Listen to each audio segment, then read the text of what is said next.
ಸ್ನೇಹಿತರ ನಮಸ್ಕಾರ. ನಾನು ನಿಮ್ಮ ರಾಕೇಶ್ ಆರುಂಡಿ. ಚಿತ್ರದುರ್ಗದ ರೇಣುಕಾಸ್ವಾಮಿ ಕೇಸ್ಗೆ ಸಂಬಂಧಪಟ್ಟ ಹಾಗೆ ನಿರಂತರವಾದಂಥ ವಿಚಾರಣೆ 59ನೇ CCH ಕೋರ್ಟ್ನಲ್ಲಿ ನಡೀತಾ ಇದೆ. ಇತ್ತೀಚಿನ ಸುಪ್ರೀಂ ಕೋರ್ಟ್ ಆದೇಶದ ಬೆನ್ನಲ್ಲೇ ತ್ವರಿತಗತಿಯಲ್ಲಿ ರೇಣುಕಾಸ್ವಾಮಿ ಕೇಸ್ನ ವಿಚಾರಣೆ ಮುಂದುವರೆದಿರೋದು. ಸತತವಾಗಿ ಸಾಕ್ಷ್ಯಗಳ ವಿಚಾರಣೆ ಕೂಡ ಪರಿಶೀಲನೆ ಕೂಡ ನಡೀತಾ ಇದೆ. ಒಂದು ಕಡೆ ಆರ್ಗ್ಯುಮೆಂಟ್ಸ್, ಇನ್ನೊಂದು ಕಡೆ ಕೌಂಟರ್ ಆರ್ಗ್ಯುಮೆಂಟ್ಸ್ಗಳ ಮುಖಾಂತರವಾಗಿ ಚಾಲೆಂಜ್ ಕೂಡ ವಕೀಲರು ಮಾಡ್ತಾ ಇದ್ದಾರೆ. ಈ ಕೇಸ್ನ ಮತ್ತೊಂದು ಕುತೂಹಲ ಘಟ್ಟಕ್ಕೆ ತೆಗೆದುಕೊಂಡು ಕೂಡ ಹೋಗ್ತಾ ಇದ್ದಾರೆ. ಸದ್ಯದ ಅಪ್ಡೇಟ್ಸ್ ಏನು ಅಂದರೆ, ರೇಣುಕಾಸ್ವಾಮಿ ಕೇಸ್ನಲ್ಲಿ ಲಾಕ್ ಆಗಿದ್ದಂಥ 5 ಜನ ಆರೋಪಿಗಳಿಗೆ ಹೈಕೋರ್ಟಿಗ ಬಿಗ್ ರಿಲೀಫನ್ನು ಕೊಟ್ಟಿರೋದು. ಈ ಮೂಲಕ ಈ ಕೇಸ್ನಲ್ಲಿ ಮತ್ತೊಂದು ಬೆಳವಣಿಗೆಯೊಂದು ನಡೆದಂತಾಗಿದೆ. ಹಾಗೆಯೇ ದರ್ಶನ್ ವಿಷಯವಾಗಿ ಮತ್ತೆ ಪತ್ನಿ ವಿಜಯಲಕ್ಷ್ಮಿ ಪೊಲೀಸ್ ಸ್ಟೇಷನ್ ಮೆಟ್ಲೇರಿದ್ದಾರೆ.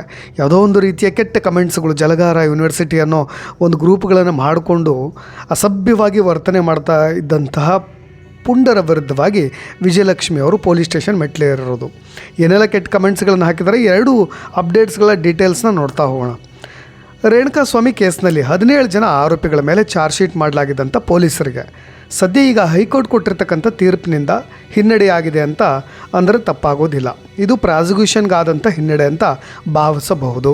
ರೇಣುಕಾಸ್ವಾಮಿ ಕೇಸ್ನಲ್ಲಿ ಜಾಮೀನನ್ನು ಪಡೆದು ಬಿಂದಾಸ್ ಆಗಿದ್ದಂಥ ಆರೋಪಿಗಳಿಗೆ ಮತ್ತೆ ಹೈಕೋರ್ಟ್ ಶಾಕನ್ನು ಕೊಡುತ್ತಾ ಅನ್ನೋ ಟೆನ್ಷನ್ನಲ್ಲಿದ್ದಂಥ ಆರೋಪಿಗಳಿಗೆ ಇವತ್ತು ನೆಮ್ಮದಿಯ ನಿಟ್ಟುಸಿರು. ಯಾಕಂದರೆ ಇವರು ಜಾಮೀನನ್ನು ರದ್ದು ಮಾಡಿ ಮತ್ತೆ ಜೈಲಿಗೆ ಕಳಿಸೋ ಪ್ಲ್ಯಾನ್ ಮಾಡಿದಂತಹ ಪ್ರಾಸಿಕ್ಯೂಷನ್ ಪರ ವಕೀಲರು ಏನಿದ್ರಲ್ವ, ಅದು ಇವತ್ತು ಹೈಕೋರ್ಟ್ ಕೊಟ್ಟಂಥ ತೀರ್ಪಿನಿಂದ ಸೋಲಾಗಿದೆ ಅಂತ ಹೇಳ್ಬೋದು. ಇವ್ರನ್ನ ಮತ್ತೆ ಜೈಲಿಗೆ ಕಳಿಸ್ಬೇಕು ಅನ್ನೋ ಒಂದು ರೀತಿಯಾದಂತಹ ಒತ್ತಾಯ ಮತ್ತು ಒತ್ತಾಸೆ ಕೂಡ ಅಂತ ಅನ್ನಬಹುದು. ನೋಡಿ, ಆರೋಪಿಗಳಾದಂಥ ವಿನಯ್, ನಂದೀಶ್, ಧನ್ರಾಜ್, ಪವನ್, ರಾಘವೇಂದ್ರ ಜಾಮೀನು ರದ್ದು ಕೋರಿ ಪ್ರಾಸಿಕ್ಯೂಷನ್ ಅರ್ಜಿ ಸಲ್ಲಿಸಲಾಗಿತ್ತು. ಇವರ ವಿರುದ್ಧವಾಗಿ ಕೆಳ ಹಂತದ ನ್ಯಾಯಾಲಯ ಕೊಟ್ಟಂಥ ಜಾಮೀನನ್ನು ಪ್ರಶ್ನೆ ಮಾಡಿ ಪ್ರಾಸಿಕ್ಯೂಷನ್ ಹೈಕೋರ್ಟ್ ಮೆಟ್ಲೇರಿರುತ್ತೆ. ಇವರಿಗೆ ಈಗಾಗಲೇ ಜಾಮೀನು ಸಿಕ್ಕಿತ್ತು. ಕೆಳ ಹಂತದ ಕೋರ್ಟ್ ಕೊಟ್ಟಿರ್ತಕ್ಕಂಥ ಇದೇ ಜಾಮೀನನ್ನು ಪ್ರಶ್ನೆ ಮಾಡಿ ಪ್ರಾಸಿಕ್ಯೂಷನ್ ಪರ ವಕೀಲರು ಹೈಕೋರ್ಟ್ನಲ್ಲಿ ವಾದ ಮಾಡ್ತಾರೆ. ಈ ಆರೋಪಿಗಳು ಹೊರಬಂದಲ್ಲಿ ಸಾಕ್ಷ್ಯ ನಾಶಪಡಿಸ್ತಕ್ಕಂಥ ಸಾಧ್ಯತೆ ಇದೆ ಅಂತ ಹೇಳಿ ವಾದ ಮಾಡಿದರು. ಹೀಗಾಗಲೇ ವಾದ ಪ್ರತಿವಾದ ಆಲಿಸಿರ್ತಕ್ಕಂಥ ಹೈಕೋರ್ಟ್ ಇವತ್ತು ಮಧ್ಯಾಹ್ನ 2:30ಕ್ಕೆ ಆದೇಶವನ್ನು ಪ್ರಕಟಿಸಲಾಯಿತು. ಪ್ರಾಸಿಕ್ಯೂಷನ್ ಅರ್ಜಿಯನ್ನು ಹೈಕೋರ್ಟ್ ವಜಾಗೊಳಿಸಿ ಆರೋಪಿಗಳಿಗೆ ಗುಡ್ ನ್ಯೂಸ್ ಕೂಡ ಕೊಡ್ತು. ವಾದ ಪ್ರತಿವಾದಗಳನ್ನು ಆಲಿಸಿದಂಥ ಜಡ್ಜ್ ಆಗಿದ್ದಂಥ ರಾಚಯ್ಯ ಅವರಿದ್ದಂಥ ಏಕಸದಸ್ಯ ಪೀಠ ಇದು ಇವತ್ತು ಪ್ರಾಸಿಕ್ಯೂಷನ್ ಅರ್ಜಿಯನ್ನು ವಜಾಗೊಳಿಸಿ ಆರೋಪಿಗಳ ಜಾಮೀನನ್ನು ಎತ್ತಿ ಹಿಡಿಯಿತು.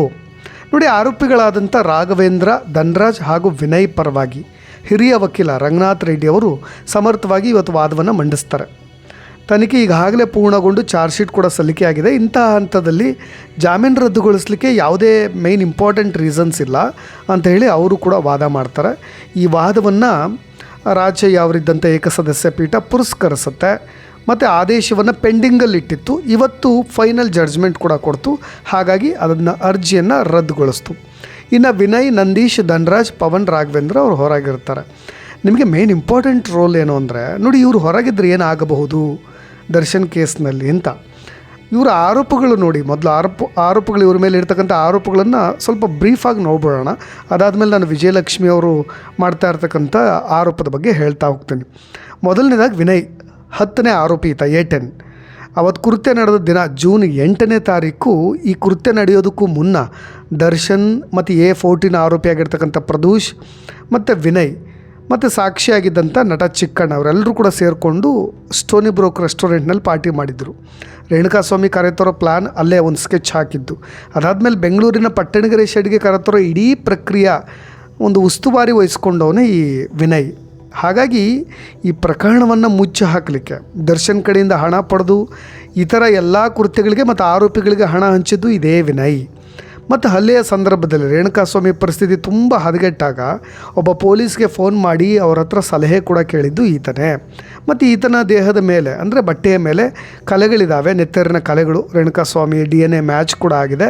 ಹಾಗಾಗಿ ಈತನ ಆರೋಪ ಇಷ್ಟು. ಇನ್ನು ನಂದೀಶ್ ವಿಚಾರಕ್ಕೆ ಬರೋದಾದರೆ A5 ಆರೋಪಿ ಆತ. ಒಂದು ಘೋರ ಸಾಕ್ಷ್ಯ ಅಂದರೆ ಎಲೆಕ್ಟ್ರಿಕ್ ಶಾಕ್ ಕೊಟ್ಟಿರೋದು ಇವನೇ.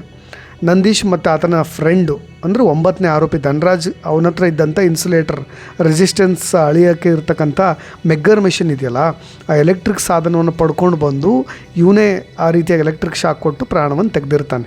ನಂದೀಶ್ ಪಾತ್ರ ಇಷ್ಟು. ಇನ್ನು ಧನ್ರಾಜ್ ಈ ಕೇಸ್ನ ಪ್ರಮುಖ ಸಾಕ್ಷಿ ಈತ. ಯಾಕೆಂದರೆ ಎಲೆಕ್ಟ್ರಿಕ್ ಶಾಕ್ ಕೊಟ್ಟಿರೋದು ಒಂದಾದರೆ, ಇವನು ಧನರಾಜ್ ಕೇಬಲ್ ವ್ಯವಹಾರ ಮಾಡ್ಕೊಂಡಿದ್ದವನು.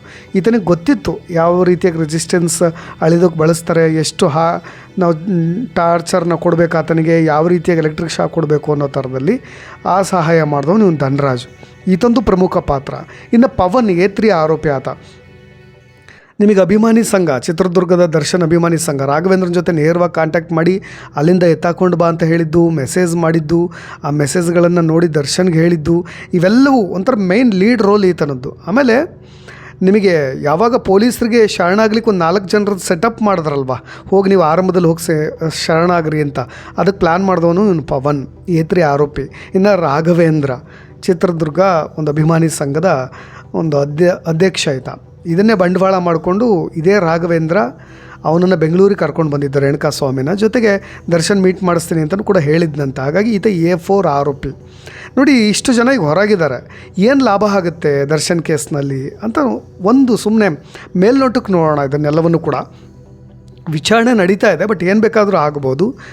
ಈ ಜೈಲಿನಿಂದ ಹೊರ ಬಂದಿರತಕ್ಕಂಥ ಈ ಸಹ ಆರೋಪಿಗಳೇನಿದ್ದಾರೆ, ಮುಂದೆ ಕೋರ್ಟ್ನಲ್ಲಿ ಇವರು ಹಾಸ್ಟೆಲ್ ಆಗ್ಬೋದು. ಅಂದರೆ ಟ್ರಯಲ್ ನಡೀತಾ ಇದೆ, ಪೊಲೀಸರ ಮುಂದೆ ಇವರು ಒಂದು ಹೇಳಿಕೆಯನ್ನು ಕೊಟ್ಟಿದ್ದಾರೆ, ಅದರ ಆಧಾರದ ಮೇಲೆ ಚಾರ್ಜ್ ಶೀಟ್ ಹಾಕಿರೋದು. ಅದನ್ನೇ ನೀವು ಕೋರ್ಟ್ನಲ್ಲೂ ಕೂಡ ಹೇಳ್ತಾರೆ ಅಂತ ಹೇಳಲಿಕ್ಕೆ ಬರೋದಿಲ್ಲ. ಅದಕ್ಕೆ ನಾವು ಹಾಸ್ಟೆಲ್ ಆಗ್ತಾರೆ ಅಂತ ಹೇಳೋದು.